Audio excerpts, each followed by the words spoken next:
നാം വലിയ സാമ്പത്തിക പ്രയാസം അനുഭവിക്കുകയാണ്. അതിനെന്താ കാരണം? അത് ബോധപൂർവം കേന്ദ്ര ഗവൺമെൻറ് സ്വീകരിക്കുന്ന നടപടികളുടെ ഭാഗമായുള്ളതാണ്. കേന്ദ്ര ഗവൺമെൻറ് സംസ്ഥാനത്തിന് വിവിധ ഇനങ്ങളിൽ നൽകേണ്ട പണമുണ്ട്.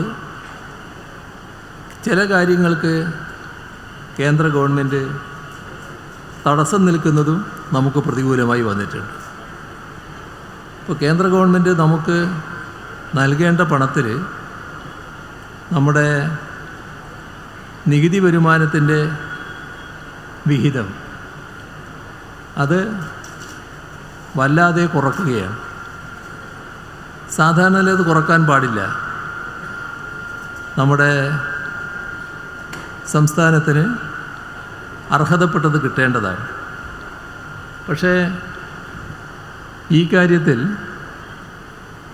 നമ്മുടെ കേന്ദ്ര ഗവൺമെൻറ് സുതാര്യമായ എല്ലാ കാര്യങ്ങളും നീക്കുന്നത് എല്ലാം ഒരുതരം ദുരൂഹതയിൽ നിർത്തുകയാണ്.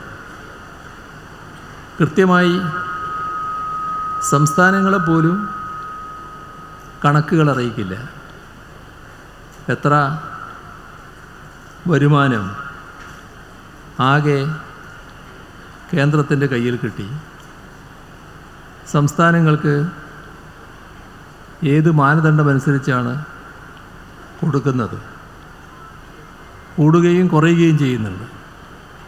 ആ കൂടുകയും കുറയുകയും ചെയ്യുന്നതിന് എന്താണ് അടിസ്ഥാനം? എന്തുകൊണ്ടാണ് കേരളത്തിന് വലിയ തോതിലുള്ള കുറവ് സംഭവിക്കുന്നത്? ഇതൊന്നും പറയില്ല. അതിൻ്റെ ഒരു കണക്കും തരില്ല.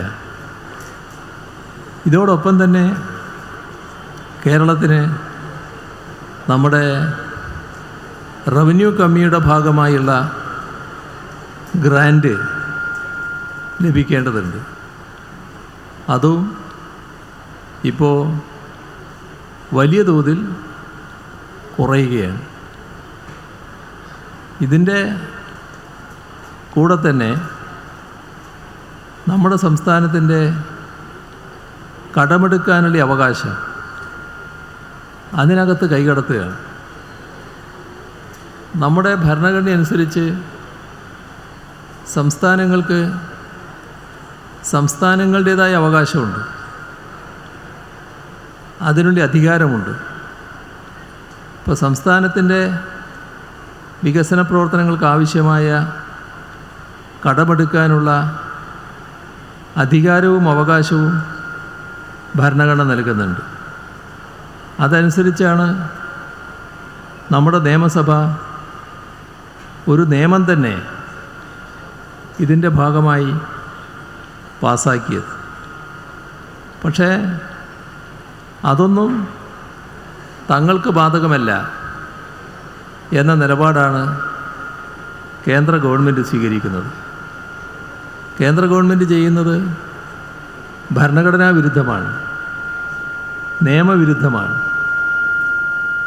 സംസ്ഥാനത്തിൻ്റെ കടമെടുപ്പ് അവകാശത്തെ പൂർണ്ണമായും ഹനിക്കുന്നതാണ്. സംസ്ഥാനത്തിൻ്റെ കടമെടുപ്പിന് കേന്ദ്ര സർക്കാർ പരിധി നിശ്ചയിക്കുകയാണ്. കേന്ദ്രത്തിന് അതിനധികാരമില്ലാത്തതാണ്. ഭരണഘടന അനുസരിച്ച് ഇല്ലാത്ത അധികാരമാണ് കേന്ദ്ര ഗവൺമെൻറ് വിനിയോഗിച്ചിരിക്കുന്നത്.